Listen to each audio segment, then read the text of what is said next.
समझ ले कि हम कमजोर हैं। हम यहाँ आए हैं तो इसलिए आए हैं कि हम बाबा साहब डॉक्टर अम्बेडकर के संविधान को मानते हैं। हम बाबा साहब के बच्चे इसलिए संविधान को मानने वाले लोग हैं। और जिस दिन इस देश के SC/ST अम्बेडकरवादियों का जो पेशेंस है वो टूट गया ना, उस दिन इस देश की कोई पुलिस प्रशासन नहीं है जो हमको रोक ले। आपके भी बाप से डरते नहीं हैं हम, तुम्हारे बाप के भी बाप से डरते नहीं हैं हम। हमारे बीच में हमारे राष्ट्रीय के भाई राहुल नागपाल जी आए हैं। नागपाल जी आपकी वीडियो देखते हैं। मैं आपके जोश की कदर करता हूं, आप तमाम साथियों की कदर करता हूं। बाबा साहब के जितने बच्चे यहाँ पर पहुंचे हैं वो सब साधुवाद के पात्र हैं। मैं कवि आदमी हूँ, कविता लिखता हूँ, गीत लिखता हूँ। आपने कई बार अम्बेडकर पार्क में बाबा साहब की जन्म दिवस पर बुलाया। पिछले 2 साल से 1.5 साल से जब तक कोरोना चल रहा है तब से पत्रकारिता चल रही है, लेकिन आप लोगों की डिमांड है कि मैं 2-4 पंक्तियां आपको सुना दूं। तो आज का जो तेवर है, सोशल डिस्टेंस बना करके तमाम साथी बैठ जाएं। हमारे लिए इस आंदोलन में प्रत्येक साथी महत्वपूर्ण है, प्रत्येक साथी की जरूरत है। हम ना तो किसी को ये चाहते हैं कि सरकार की गाइडलाइन हम लोग फॉलो ना करें, ना हम ये चाहते हैं कि कल को सरकार ये कहे कि अम्बेडकरवादी संविधान को मानने वाले तमाम साथी यहाँ पहुंचे थे, उन्होंने सरकार की गाइडलाइन को फॉलो नहीं किया। तो आप तमाम साथी बैठ जाएं। ये गूंगी बहरी सरकार है, हमें मालूम है, हम आंदोलन के लोग हैं, ये कैसे सुनेगी, और सुननी तो पड़ेगी। मुझे मालूम है ये लड़ाई एक दिन में नहीं जीती जाएगी, लेकिन मेरा वादा है ये लड़ाई एक दिन जरूर जीती जाएगी। ये तबाही आप तमाम आंदोलन के साथी, हम तमाम आंदोलन के कवि हैं, गीतकार हैं, पत्रकार में 4 पंक्तियां पढ़ता हूं, आपकी ऊर्जा, आपकी तालियां देखना चाहता हूं। ये जो अंदर बैठे हैं ये सुन लें। मैंने संसद भवन में खड़े होकर के 10 बार बाबा साहब के जन्म दिवस पर कविताएं सुनाई। मैंने मोदी जी को जिस तेवर में सुनाई, उनके मेयर को भी उसी तेवर में सुनाना चाहता हूं, सुन लें। तो तुम्हारी चौखटों पे सर, ये सुन ले जो अंदर बैठे हैं। हम यहाँ आए हैं तो ये ना समझ ले कि हम कमजोर हैं। हम यहाँ आए हैं तो इसलिए आए हैं कि हम बाबा साहब डॉक्टर अम्बेडकर के संविधान को मानते हैं। हम बाबा साहब के बच्चे इसलिए संविधान को मानने वाले लोग हैं। और जिस दिन इस देश के SC/ST अम्बेडकरवादियों का जो पेशेंस है वो टूट गया ना, उस दिन इस देश की कोई पुलिस प्रशासन नहीं है जो हमको रोक ले। हम सिर्फ रुके हुए हैं तो संविधान की वजह से रुके हुए हैं। तो 4 पंक्तियां पढ़ता हूं कि तुम्हारी चौखटों पे सर अब रखते नहीं हैं हम, और मुझे मालूम है साहेब तुम्हें इस बात का है गम, और तुम्हारी तोप और बंदूक हमको क्या डराएंगी, तुम्हारे बाप के भी बाप से डरते नहीं हैं हम, तुम्हारे बाप के भी बाप से डरते नहीं हैं हम। मैंने कहा साहब संसद भवन में मैं पढ़ रहा था तो चारों तरफ से प्रशासन ने घेर लिया। लोग कहले भैया आज तो गिरफ्तार कर लेंगे। मैंने कहा 1 राहुल नागपाल जेल जाएगा, 1 लाख राहुल नागपाल तैयार हो जाएंगे। उन्होंने कहा कि ये अम्बेडकरवादी कब के बहादुर हुए थे। मैंने कहा कि हम 1 जनवरी 1818 को भीमा गोरे गांव में हम ही थे जिन्होंने दौड़ा दौड़ा करके मारे थे, तब भी हम ही थे।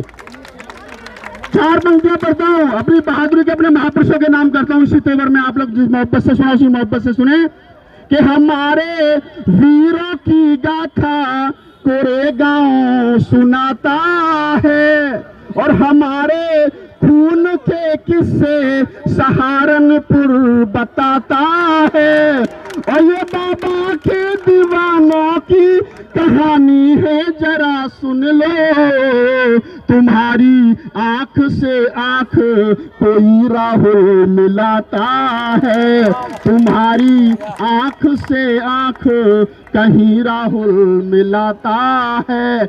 बहुत बहुत धन्यवाद।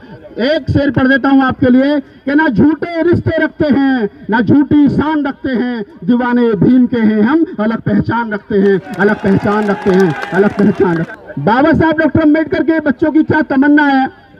मुझसे एक बार एक कवि ने पूछा है कवि सम्मेलन में कि बाबा साहब के नाम से रोड हैं, कॉलेज हैं, यूनिवर्सिटी हैं, पार्क हैं, सबसे ज्यादा स्टेचू बाबा साहब के मुल्क भर में, तो बाबा साहब के बेटे बेटियां क्या चाहते हैं। तो मैंने 4 पंक्तियां बड़ी खुददारी में लिखी थी, देश भर में, देश के बाहर बड़ी हिट हुई, लगभग 13 लोक भाषाओं में इन पंक्तियों को गाया गया।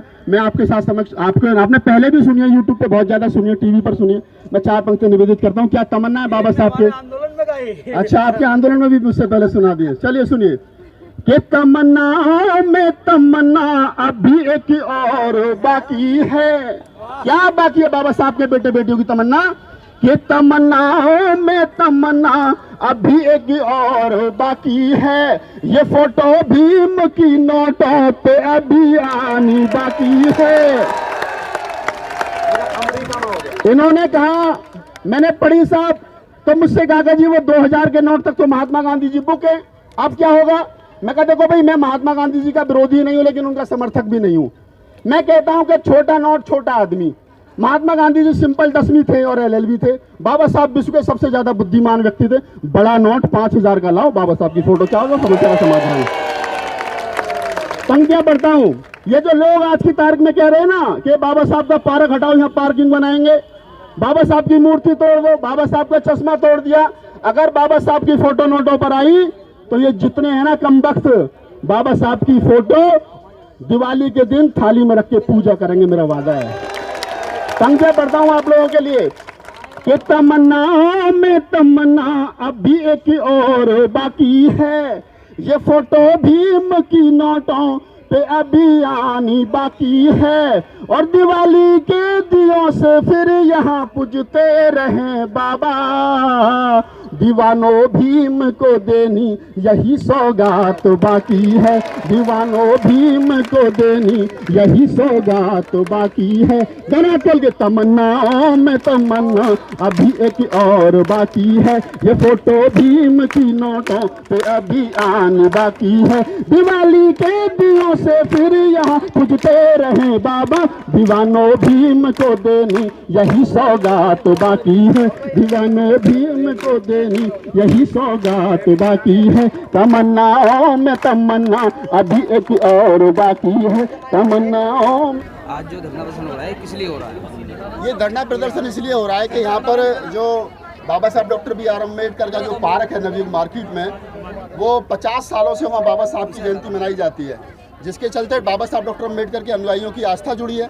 बाबा साहब डॉक्टर अम्बेडकर के जो मानने वाले हैं, संविधान को मानने वाले हैं, लोकतंत्र में विश्वास रखने वाले तमाम जो लोग हैं, उनकी आस्था इस पार्क से जुड़ी है।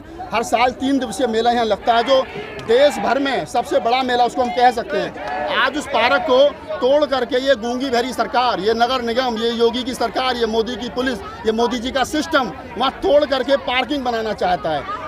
पूरे गाजियाबाद में अनेकों जगह ऐसी हैं जहां पार्किंग बनाई जा सकती है, लेकिन उनको यही अम्बेडकर पार्क इसलिए दिखाई दे रहा है क्योंकि वो बार बार अम्बेडकरवादियों को छेड़ने की कोशिश करते हैं। हम लोग चाहें 2 अप्रैल 2018 का एट्रोसिटी एक्ट, दलित एट्रोसिटी एक्ट का मामला हो, हम लोगों ने तब भी सरकार को झुकाया था, अनेकों बार सरकार को झुकाया, और हमारा वादा हम इस बार भी सरकार को झुकाएंगे, सरकार को पीछे हटना पड़ेगा। सरकार ये कह रही है कि हम जो नीचे से तोड़कर इसे फर्स्ट फ्लोर बना देंगे, उसमें क्या दिक्कत आ रही है? नहीं, आप क्यों बना दोगे?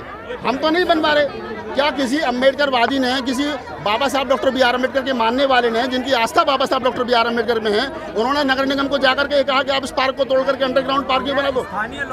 स्थानीय लोगों ने कहा कोई रिक्वायरमेंट है, तो ये किन लोगों के आदेश पर बन रही है?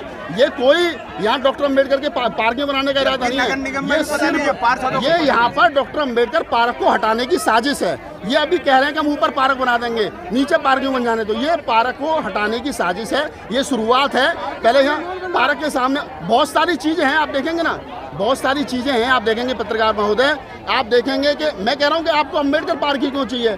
उसके आप पास में जगह पड़ी है, और गाजियाबाद में बुतेरी जगह, जहाँ मर्जी बना लो, लेकिन उनको कहीं ना कहीं अम्बेडकरवादियों को चोट पहुँचानी है, उनके दिल को ठेस पहुँचानी है, उनको मजबूर करना है आंदोलन करने के लिए। राहुल भाई, आप बड़ा आंदोलनों में जाते हैं, सब जगह जाते हैं, आप 2 टूक में सरकार को क्या जवाब देना चाहेंगे? मैं 2 टूक में सरकार को ये कहना चाहता हूँ, हम लोग कदम पीछे नहीं हटाएंगे किसी भी कीमत पर। हम लोग, हमारा पार्क वहाँ था, हमारा पार्क है, और हमारा पार्क वहाँ बाबा साहब डॉक्टर अम्बेडकर का रहेगा। सरकार ने छेड़छाड़ की तो सरकार की ईंट से ईंट बजा